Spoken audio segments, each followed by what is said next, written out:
It does feel like the bans are an almost direct result of the success that we've had in having so many books published. And that, here this ban is coming and saying, no, we don't want these books. We want to go back to the status quo. And I can tell you that it is the most disheartening feeling in the world to have your book banned.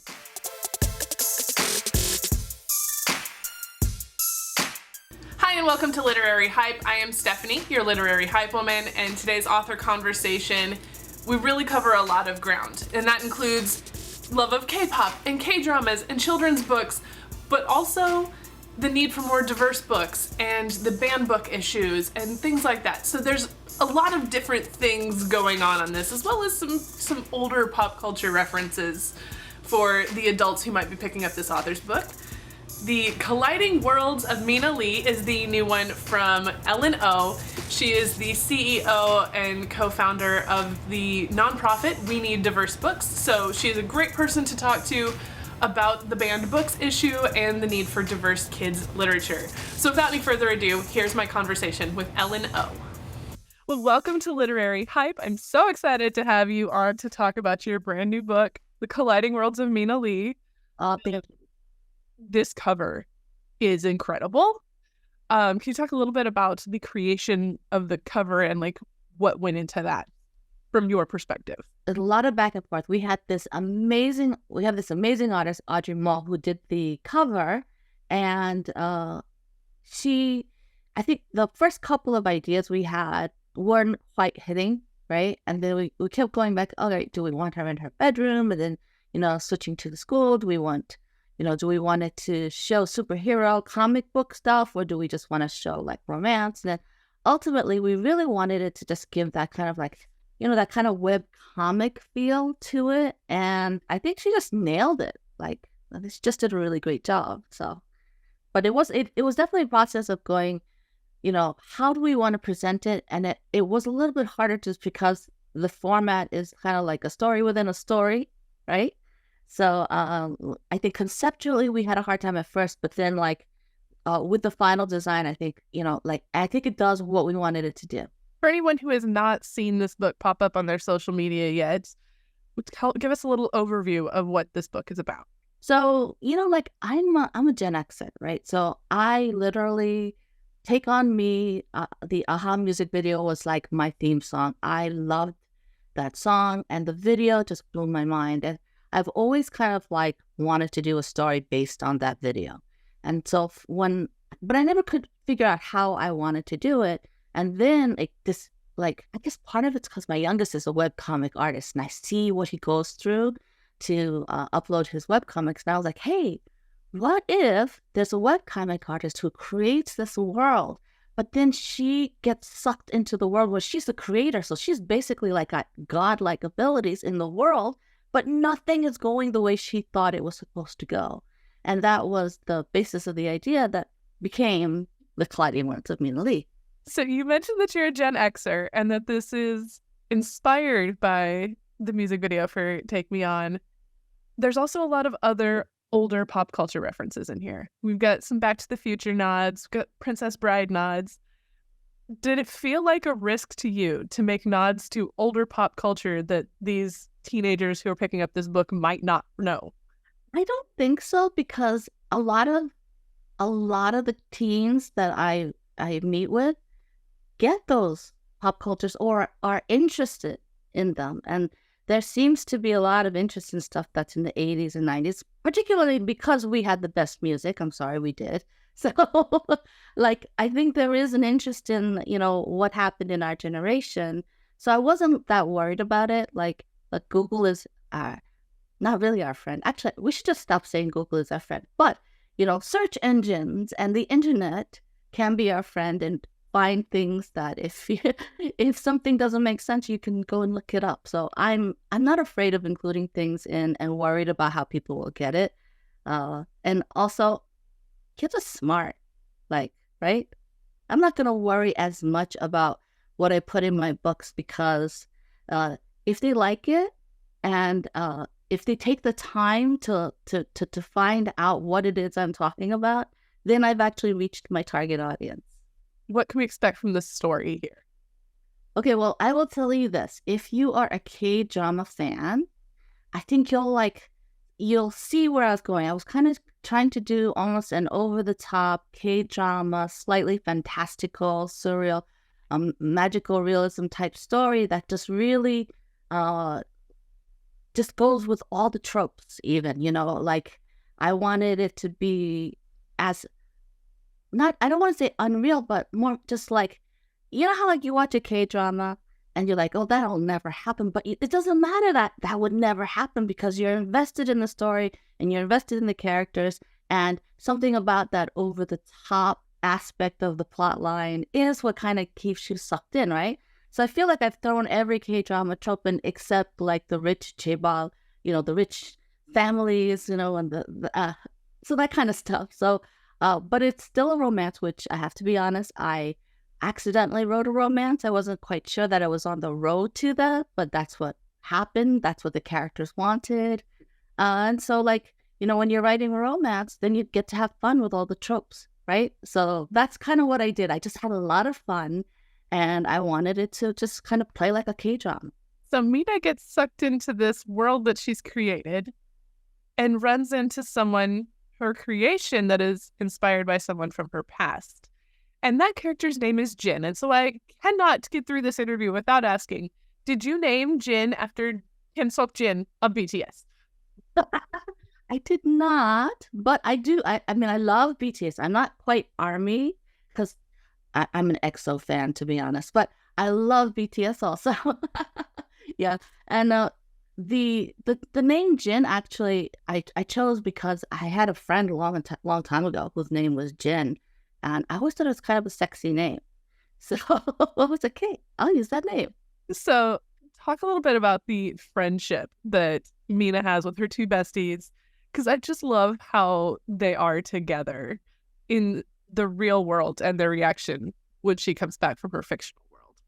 I love girl friendships. Like sometimes I find that much more satisfying to read than like a love story or romance. I find because girl friendships are so powerful and they're just like, they're really, it's a person that's like, I got you. I know exactly what you need right now. I know exactly how you're feeling. I got you. And I feel like that's something very special in girl relationships, like, girlfriend relationships. And so it was always very important to me that Mina had a strong set of girlfriends. So that's why they're that way. It's funny because in the sequel, I tried to do the same thing and give Jin that same kind of like boy friendship, and it just doesn't hit the same way. Oh, you just made me so happy saying sequel, because that was going to be later. That definitely has a setup for a sequel, so I was very hopeful. So thank you for that little nugget. It makes me so happy. Good. I'm so glad. But on the flip side of the friendship, with how close they are, is the distance between Mina and her father as they're processing their grief in different ways. So kind of talk about giving this story that added layer of depth that, like, going into this, you might not expect to find. I think that teenagers especially have so much pressure on them to succeed, right? I don't know what that success might look like in every individual family, but as an Asian, I can say that success is usually based on how adults can place a premium on money and image and respectability, right? So that's why you always get that Asian stereotype of the Asian parent wanting their kids to be doctors, lawyers, or engineers, right? It's like the three respectable jobs. And then they're not as supportive, especially towards creatives. And I really want that to change. And I think that was part of me writing that story of Mina and her dad being at odds because of that. He wants her to be successful and have a safe job that will always take care of her no matter what. And she's a creative and she wants to do what she loves, what she was passionate about, just like her mother was. And I think that is an actual thing that happens in so many families who, rightly so, are worried that maybe their kids can't make a career out of a creative field.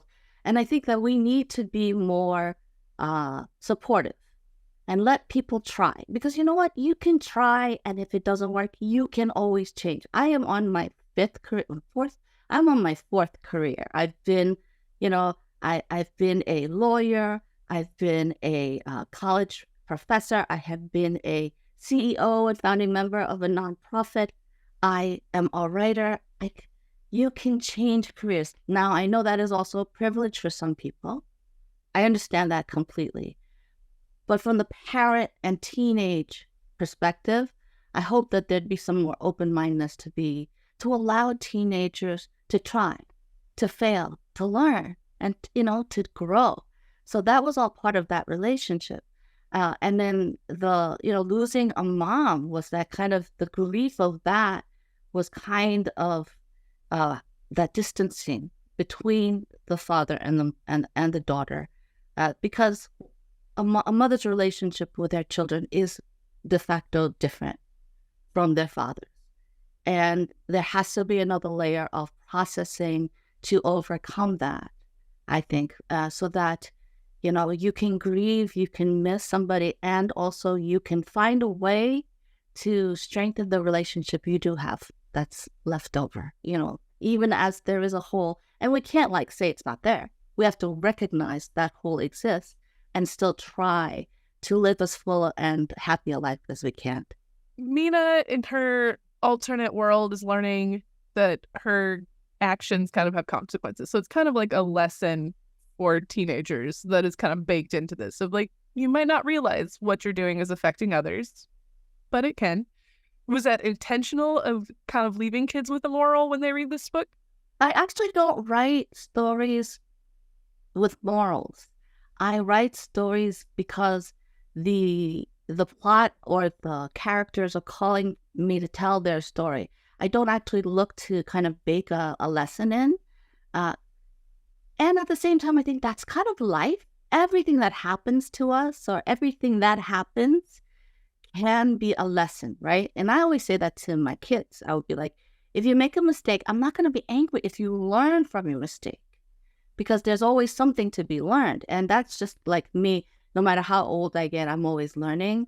So I think, yes, we want to know that actions have consequences, and it's okay to make mistakes because we can learn from them and be better and grow from it. And with this kind of comic book vibe that is baked in with with Mina being a webtoon artist and your kid being a webtoon artist, did you consult with them on how the processes work and how to describe these panels in a way that makes sense for someone reading it without the pictures? He definitely has to have some royalties from this book, because I leaned on him so hard. Although we did get into fights because he was like, "Mom, nobody can draw that fast." And I'm like, actually, Win Fam can draw that fast. Because I found out. Do you know that she drew Lunar New Year Love Story in 7 months? No, I didn't know that. Yeah. I learned that at her event. 7 months, right? And Gene admitted it took him 5 years to do American Born Chinese. So I was like, okay, so now I got to go home and tell my kid, hey, actually, there is somebody who can physically do it as fast as I may have had Mina do it in the butt. So I was like, yes. So Mina is a Korean American, and there's a line in there that says, the stinky smell of cultural appropriations, and how people, Korean culture is kind of popular right now.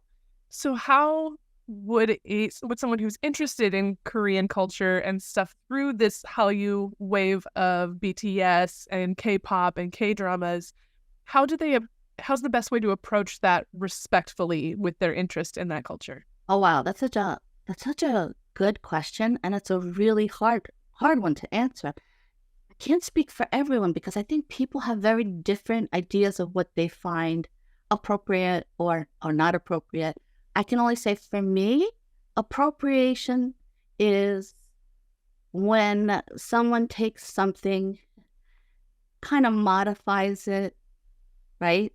And then tries to make money off of it, which is very different. So for example, if you're following the BTS fandom, there was a comic book creator that made a BTS book, even though there's an original official BTS comic book already out there, right? That is appropriation. We would all agree. And so, like, I think that's where I draw that line of being that, really loving something and being a fan and appreciating it, and not trying to make money off of something that is not yours to do, right? So there's that kind of fine line. And I'm not talking about people who make kimchi and serve it in their restaurants. I think that's wonderful. But maybe you don't then make kimchi, call it something else, and pretend you've invented something that has already been there for centuries. I hope that makes sense. Oh, yeah. Definitely. It's always like a touchy subject to ask about something like that, but so many people do have questions. So it's kind of like you've got to ask the question in order to learn, but you also don't want to put the responsibility on the culture that you're trying to learn about at the same time. Yeah, and I actually think when I look at BTS fans, like, they are very, like, tuned into that. Like, they were the first ones to call out that comic book, company that was trying to make money off all the boys going into the army. Oh my gosh, right? Like how dare they when there's an official line? So I think that they're very tuned in, and I think that's part of it. Like, really loving and appreciating it is also recognizing the boundaries of, like, what appreciation is and what is taking advantage of something is. And you're also a really good person to ask about that, because you touched on your nonprofit work. You are the CEO of We Need Diverse Books. So kind of talk about the mission behind that nonprofit and how you got involved in it. We're going on our 10-year anniversary this year. I think it will be in April was when the first hashtag for We Need Diverse happened 10 years ago this April. And it's been a journey. And our mission has always been about allowing all children to see themselves in the pages of a book, right? In a way that has really not happened in the past. And I think that the one wonderful thing We Need Diverse Books has been able to do in the past 10 years is to really kind of change the landscape of publishing. There's a lot more representation than ever before, and yet still not enough. But it is a great change. I think the statistics we saw most recently was that when we first started, there was 8% of children's books published were about marginalized BIPOC kids. And now I think the number was up to like 35 or 40% of books published. So it's a 5-fold increase. And it's really just based on the idea, not just BIPOC, but LGBTQ plus and children with disabilities, that all children should be able to find themselves in the pages of a book. And I think that we have always been about that positive message. And I'm like, I don't know that I thought we'd make 10 years, but here we are, and we're still working hard. If anything, it feels like with the book bans that we're needed more than ever. And that part's a bit disappointing. But there's also a lot more writers out here writing their stories that need support, need to have people willing to read their books. And so I guess that's why We Need Diverse Books still has to exist right now.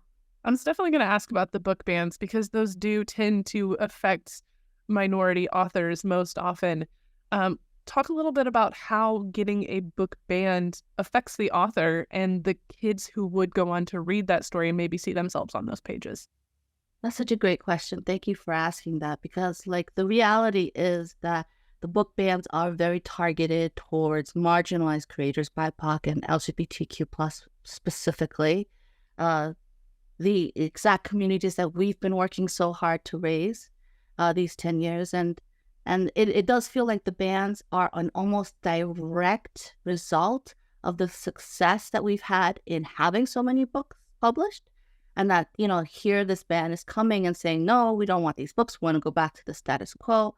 And like, I can tell you that it is the most disheartening feeling in the world to have your book banned. It is not a badge of honor. It is not great for sales. It might be great for specific books. Like I heard that Mouse, sold millions more copies after it got banned.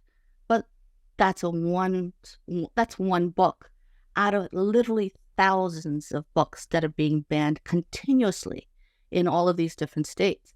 And what happens is that for a lot of mid-list authors, and mid-list authors are the authors who don't have the New York Times best-selling books, right? The authors that write the more quiet books, the authors that write books that school librarians and librarians know about, but the rest of the public might not know about. They're the ones that are really harmed by the book bans, because for a lot of them, advances from book sales are not enough. How they make their money, how they can continue to get published, is because they supplement their income by going to school visits and library visits. The direct response of these book bans has been loss of those visits, which means, like, for a lot of these mid-list authors, almost half or more of their annual income has all of a sudden been completely lost. Some authors, some LGBTQ authors, have lost almost their entire school visits. So you can imagine, like, if you need that money to supplement your income and you're a mid-list author, you can't keep writing. This career becomes unsustainable. So this is exactly what's happening, because the flip side of that also is publishing is a very slow industry. As we know, it takes a year to 2 years for books to come out. These bans that are happening will affect the books that we see coming out in 2-3 years. So all of this is so harmful, particularly to marginalized authors, because, white, straight, cisgender authors are not being affected by this as much. It is the BIPOC and LGBTQ plus creators that are most affected and are most concerned about how this will impact their ability to keep writing their stories. You kind of touched on this a little bit with your recent TED Talk. What was it like getting to do a TED Talk on that level of discussing what your title was, Who Deserves Happy Ever Afters? And so kind of talk about what went into giving that speech and what the response was like for that. I think in some ways it was basically me getting on my soapbox and preaching the way I always do whenever I go and talk with librarians or talk with interviewers, and just talk about how important diverse books is and how this is great for kids. And the other part is talking about the kids that don't see themselves represented, right? For me, that TED Talk was really focusing on marginalized kids. That's why that title was Who Deserves Happy Ever Afters, because in a lot of ways, these book bans are basically saying to kids who aren't white, cisgender, straight, that able-bodied, that you don't deserve a story, a book, a happy ever after. That's what these book bans sound like they're doing.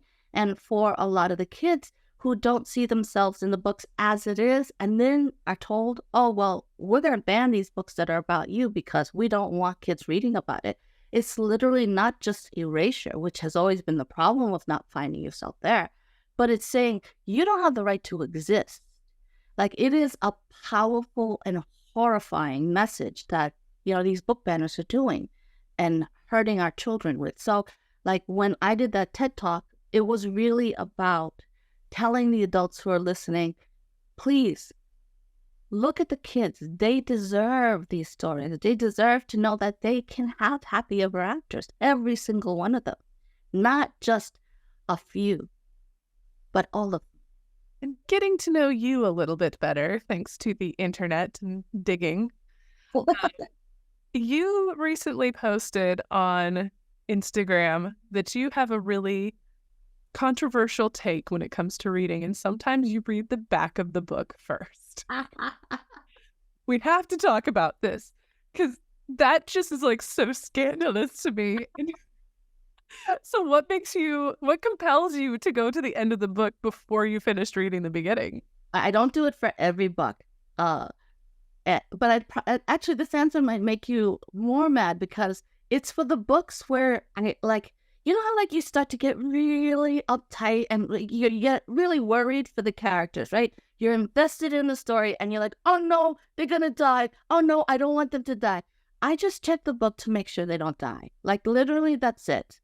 Like, I just want to know because you know what? I don't trust authors because as an author, I know I will kill my characters in a heartbeat. Like, it's very easy. And now they die. And now they die in terrible, horrible ways. So I know how I am. So I don't trust other authors.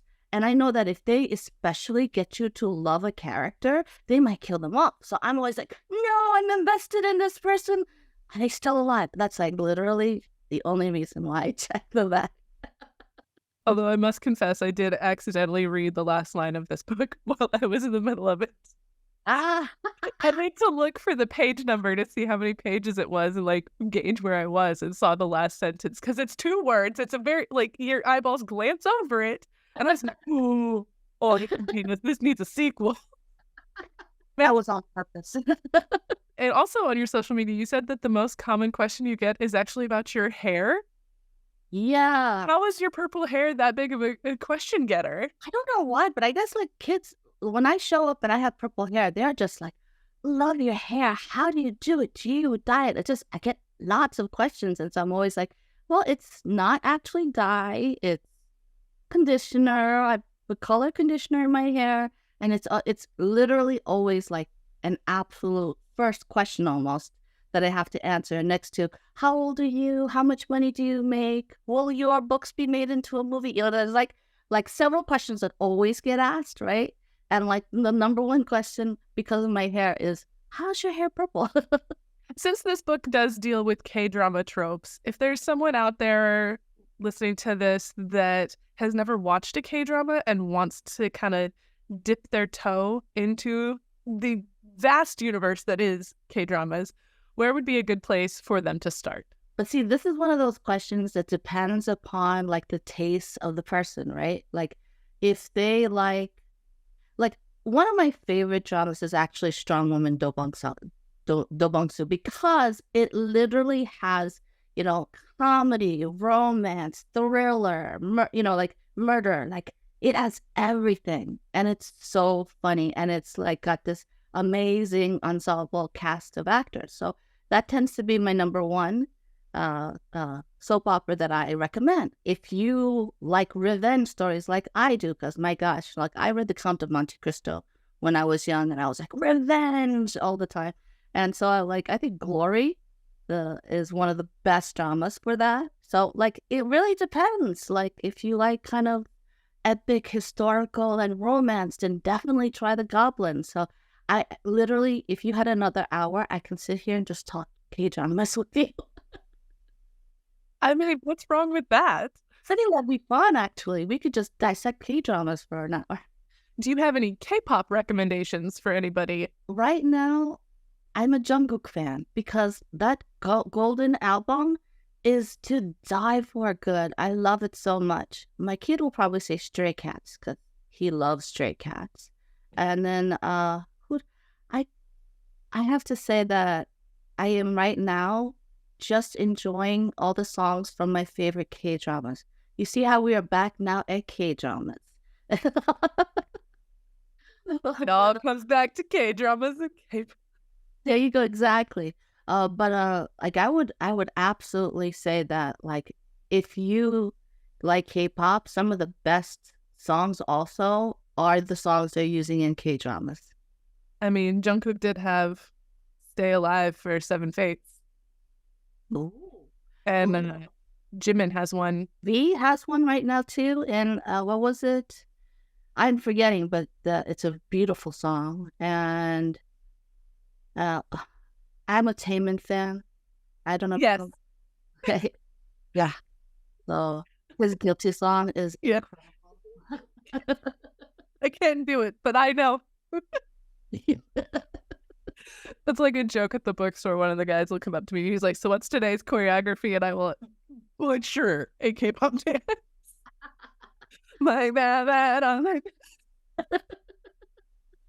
Oh, can I show you the beautiful art print that it's reorder Hark for Colliding Worlds. It's gorgeous art by Kelly Wang, who I've been working with for several books now. And then my youngest, the one that makes the webcomics, he made little Mina and Jin stickers, which are, I think, adorable chibi versions. It's so cute. And then I thought this was brilliant. Look at this. It's a book plate of the iPad that Mina uses for her book. That's a really good idea to do that for the book plate. Isn't that cute? I like that. Since this is literary hype, what books are you hyped about? Oh, so it's literally the book we just talked about, which earlier, Lunar New Year love story. Oh my gosh, I am obsessed with this book right now, for several things. One, it is just a glorious Asian American romance, and I really can't name I can't name many contemporary Asian American romances that are just about being, Asian kids in America, but their culture is a part of it without having it be about the culture or about the immigrant experience, and then, of course, the art is so beautiful because Wen Pham is the most amazing illustrator. The story has a cast of, fantastic characters, secondary characters. Remember we were talking about how I love girl relationships, right? Well, she has, Valentina in Lunar New Year Love Story has a best friend in Bernice, who that relationship, so beautiful, so awesome. So yeah, officially, I can't stop talking about that. Thank you so much for taking time to be a part of Literary Hype and talk about your brand new book, The Colliding Worlds of Mina Lee. Thank you so much for having me. Thanks again to Ellen for taking time out of her day to discuss her book, The Colliding Worlds of Mina Lee. This is such a fun one if you love K-dramas, if you love webtoons, if you love YA, even if you like a little bit of superheroes in your book. This one's got it.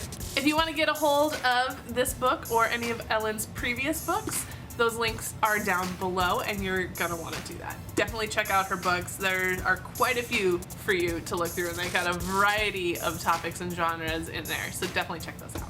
And while you're that side of the video, don't forget to click that like button and subscribe to Literary Hype if you have not already done so, and ring that little bell so you can get notifications. For joining us, have a good day.